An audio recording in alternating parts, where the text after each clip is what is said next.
Ngayon, itinalaga ng Iran ang veteranong hardliner na si Mohsen Rezai upang pamunuan ang pinakamataas na lupo ng pambansang seguridad ng bansa. Ang dating commander ng Revolutionary Guards ay tutulong sa paghubog ng militar, seguridad at patakarang panlabas ng Iran at magiging pangunahing tagapayo kay kataas-taasang pinuno Mojtaba Khamenei. Pinatitibay ng pagtatalaga ang impluwensya ng Guards sa bansa habang nananatiling may alitan ng Iran at Estados Unidos at humaharap sa mahahalagang desisyon tungkol sa Strait of Hormuz.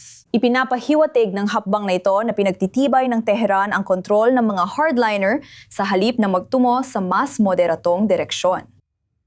At ngayon, para tulungan tayong ipaliwanag ito, kasama natin si Negar Moshtadeh, isang mamamahayag sa Iran International at host ng Eye for Iran podcast series.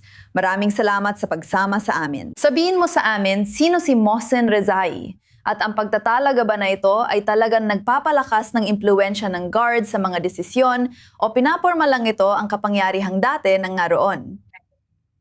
Salamat sa pagpapakilala. Katulad ng nabanggit mo sa iyong ulat, si Mohsen Rezai ay naging pinuno ng IRGC sa loob ng ilang taon, lalo na noong panahon ng digmaan ng Iran at Iraq, na tinawag nilang banal na pagtatanggol. Alam mo, ipinapakita rin nito ang lalo pang pagtuon ng Islamic Republic sa seguridad at militarisasyon, palayo sa pamunuan ng mga kleriko. Pero hindi lang yon. Isa pang mahalagang bagay ay ang katotohanang wala talagang.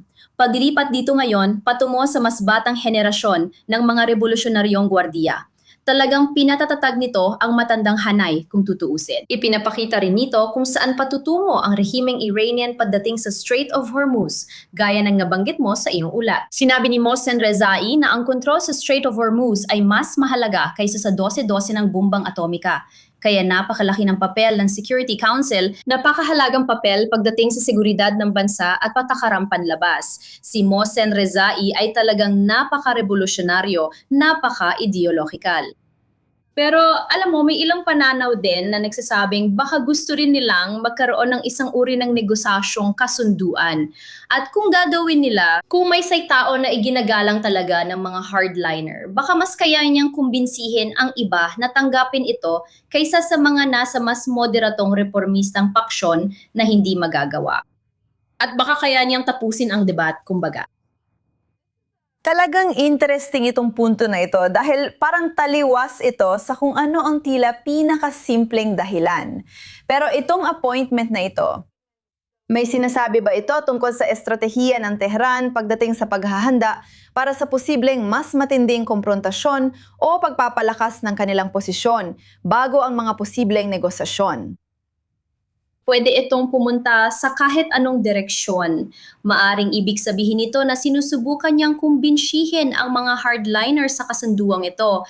Kasi kapag, halimbawa, no may prosesyon si Khamenei, may ilang mga hardliner na grupo sa loob ng publiko ng Iran, hindi lang sa loob ng rehimen, na sumisigaw ng kamatayan kay Adolf Chi, ang ministro ng Ugnayang Panlabas, habang dumadaan siya sakay ng motorsiklo. Kaya isa iyon sa mga teorya, pero maaari ring ibig sabihin nito na naghahanda sila para sa isang gera ng pang-ubos lakas. At posibleng, tulad ng itinuro mo kasama ng iyong reporter sa Washington DC, na walang magiging kasunduan dito, na nagpapalipas lang ng oras ang mga Amerikano na pagdating ng primaries, babalik tayo sa lahat ng ito muli.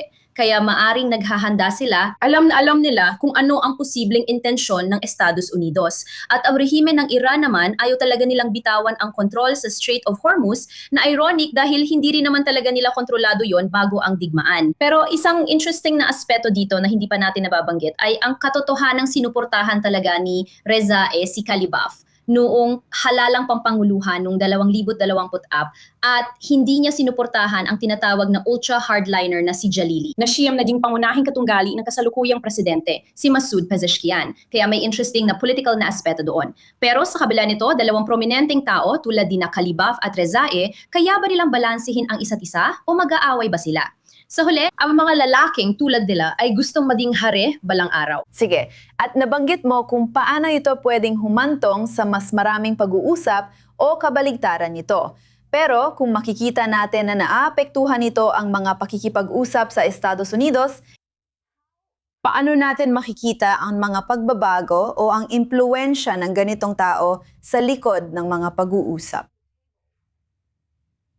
Sa tingin ko, mas naniniwala ako na hindi talaga nila bibitawan ang kontrol sa Strait of Hormuz at siguradong lalo pang palalalimin ng IRGC ang kanilang posisyon na lalayo pa mula sa base ng mga kleriko, malayo sa anumang uri ng mga reformistang paksyon at malayo sa mga kabataan politikal o mga bagong lider na maaaring umusbong mula mismo sa loob ng IRGC. Kaya talagang sinusubukan nilang pagtibayin ang kanilang kapangyarihan dito. At ipinapapita nito sa akin na sa tingin ko, hindi sila gagawa ng kahit anong kompromiso kahit na pwedeng mangyari ang kabaliktaran. Pero talaga, ang pagkakaroon ng isang simbolikong pinunong militar na tulad nito ay nagpapahiwatig na malamang ay naghahanda ang Iran para sa posibleng higit pang digmaan pagdating ng primaries. Sige, Negar Mushtadeh, maraming salamat sa pagsama sa amin sa programang ito.